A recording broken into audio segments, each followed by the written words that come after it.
Great history is winding down in this region and in this town. The smoke is cleared and silence falls as the buildings tumble down, and as the rivers wash the banks of time, set our sons and daughters free.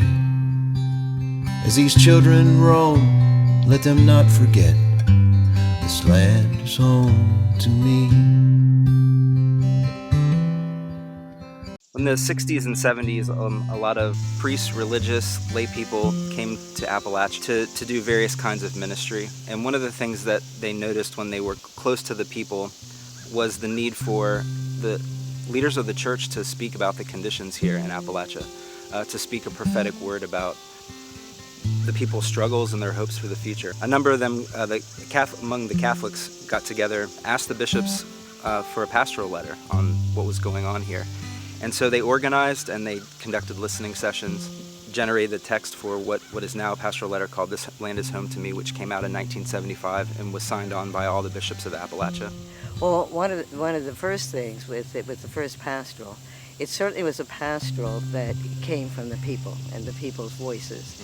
And again, it had listening sessions all over central Appalachia. And then that inspired 20 years later another updated document called At Home in the Web of Life, 1995, which focused a little more on the possibility of creating sustainable communities here in Appalachia. And so the People's Pastoral really flows from that tradition of theologizing by really highlighting the authority of the people's voices themselves. Well, as a northerner who, by the grace of God, was given the great gift to be bishop in Appalachia and Appalachian region, they have been my primary education about the region, so I'm familiar with the first letters from the bishops and the 20-year anniversary letter of that, Right. And then really delighted to see the People's Pastoral build on those two previous ones. And I think they coincide beautifully with Laudato Si, which gives us the direction of Pope Francis and a real concern for the environment in which we live.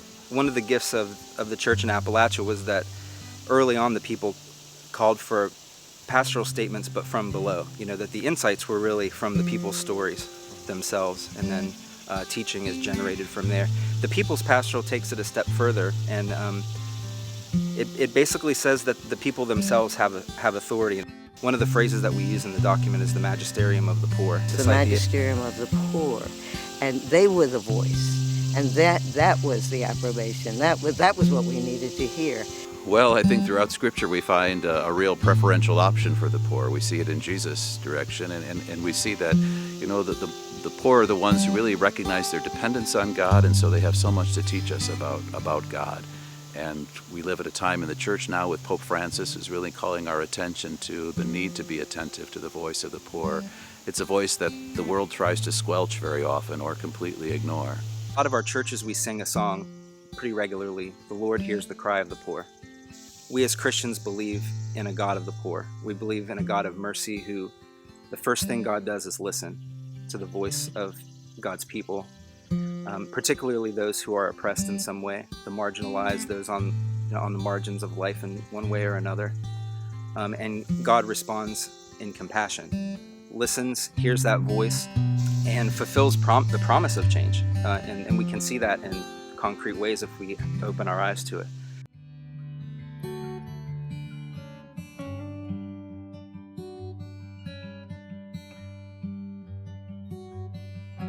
January 2013 is when there was a large chemical spill of a chemical called MCEHM, and no one was aware of what the health impacts would be of MCEHM.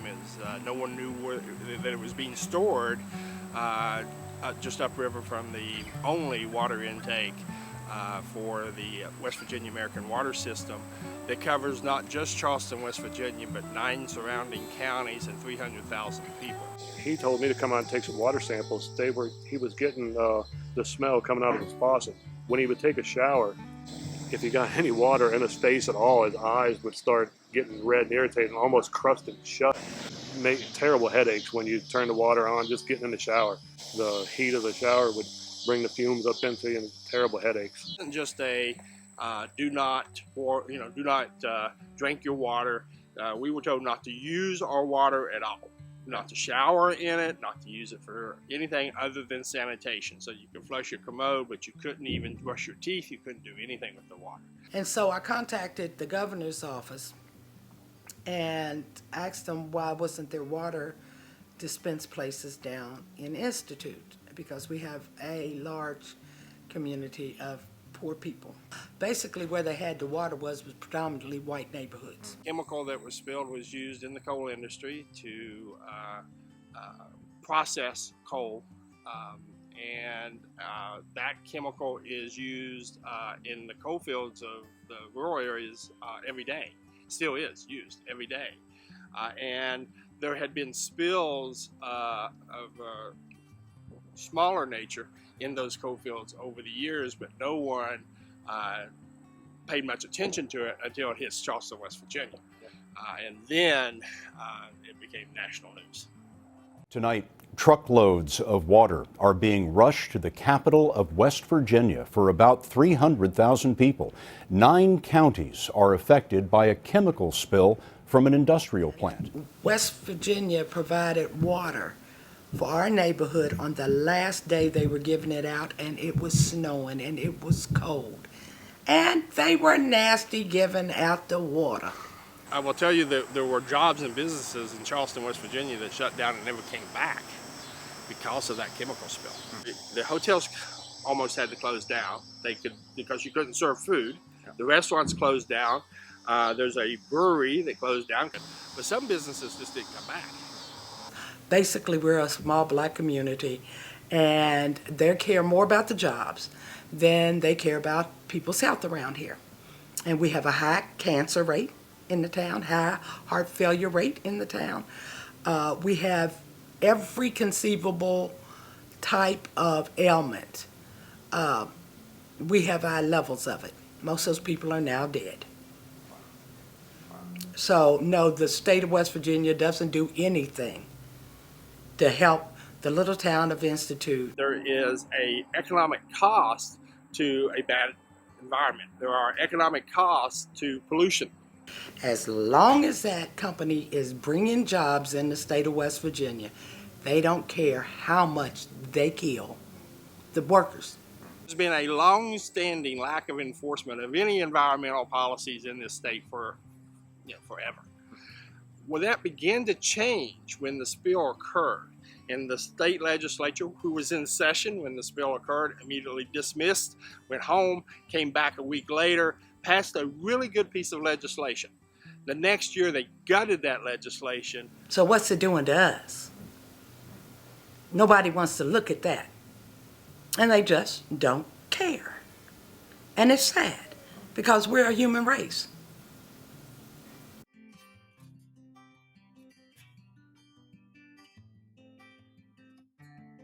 People have been coming to West Virginia and Appalachia for years and years and years with this, poor Appalachia, and we got to go in, we got to help them. And, that's fine, but oftentimes what has occurred is people have come in here with sort of this missionary approach, which means, you are so poor, you are so downtrodden, you just don't know what you can do, and we're going to come tell you what to do. And if people come in with that attitude, they're going to be asked to leave very quickly. If you listen to them, you will learn a lot. A heck of a lot. And so that's what the most important thing is. You come down, you address the people respectfully, and they will give you the world. That's just West Virginians.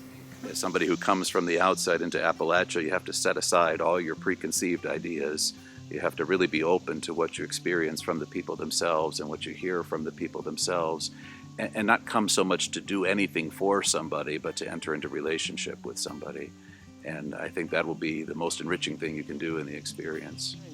And let the people teach you while you're here. And then maybe you will go back different. So come in with a listening attitude. Come in and hear the wisdom of the people that have been living in this region sometimes 7 generations back. I think people both inside and outside of Appalachia, we can look at the region and think about issues. We think about mining. We think about poverty. But the People's Pastoral, I think, is a way to humanize a lot of the issues in the region, and to celebrate the richness of the region and the people themselves. So hearing directly people's experience, their stories as people first, and having that kind of heart-to-heart connection, even if it's through a document, that can be an initial step to start to think about coming to the region and to develop the relationships that hopefully you'll develop when you come here.